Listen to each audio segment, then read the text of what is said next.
Shalom jemaat yang terkasih, kembali lagi dalam renungan tekad temukan kebenaran Allah yang dahsyat. Mari kita berdoa. Bapa Maha Kasih, kami kembali datang di hadirat-Mu Tuhan. Kami mau mengucap syukur, berterima kasih, meninggikan Engkau, memuji Engkau Tuhan. Karena kasih-Mu yang sungguh besar, teramat besar dan terlalu besar dalam kehidupan kami Tuhan. Saat ini kami mendengarkan firman-Mu, berbicaralah kepada kami. Tolonglah kami untuk memahami suara hati-Mu. Dalam nama Tuhan kami berdoa. Amin. Bacaan Alkitab hari ini terambil dari Imamat 19 ayat 1 sampai ayat yang kedua. Tuhan berfirman kepada Musa, "Berbicaralah kepada segenap jemaah Israel dan katakan kepada mereka, kuduslah kamu sebab aku, Tuhan Allahmu, kudus." Oswald Chambers pernah mengatakan bahwa ukuran kekudusan bukanlah apa yang kita lakukan untuk Tuhan, tetapi seberapa dekat kita hidup bersamanya. Seringkali orang menganggap hidup kudus berarti rajin berdoa, melayani, atau menjaga penampilan rohani. Memang itu tidak salah. Namun dalam pasal ini Tuhan berbicara tentang kekudusan berkaitan dengan hal-hal yang sangat praktis dalam hidup keseharian kita.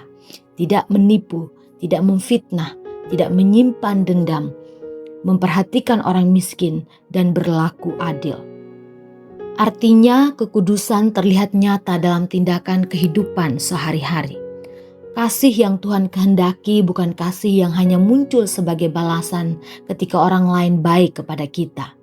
Tuhan memerintahkan umat-Nya untuk meninggalkan kepahitan dan dendam. Ini tidak mudah, sebab hati manusia cenderung mengingat luka lebih lama daripada mengingat kasih karunia Tuhan. Namun seseorang tidak dapat berkata mengasihi Tuhan jika hatinya dipenuhi kebencian kepada sesama.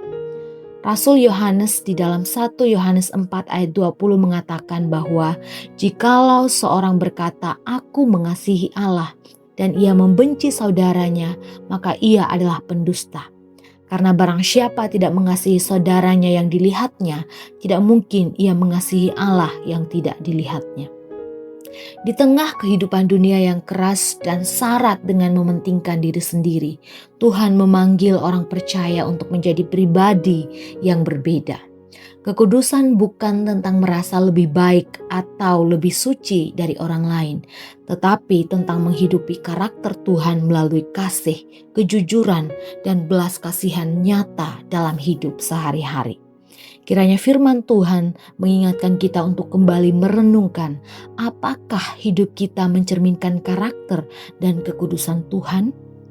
Bukan hanya di gereja, tetapi juga di rumah, di media sosial, dalam perkataan, dan dalam cara kita merespon dan memperlakukan orang lain. Sebab hati yang sungguh dekat dengan Tuhan akan belajar mengasihi seperti Tuhan mengasihi. Mari kita berdoa. Terima kasih Tuhan untuk firman-Mu. Kami bersyukur Engkau mengajarkan kami untuk hidup kudus sebagaimana Engkau kudus. Untuk hidup mengasihi sebagaimana Engkau telah lebih dahulu mengasihi kami. Kau mengajarkan kami bagaimana hidup untuk Tuhan dalam tindakan nyata kami sehari-hari. Tolonglah kami dan mampukan kami dalam kelemahan keterbatasan kami. Di dalam Engkau kami mempunyai kekuatan untuk mengerjakannya. Terima kasih Tuhan. Di dalam nama-Mu kami berdoa. Amin. Selamat melakukan kebenaran Allah yang dahsyat. Tuhan Yesus memberkati.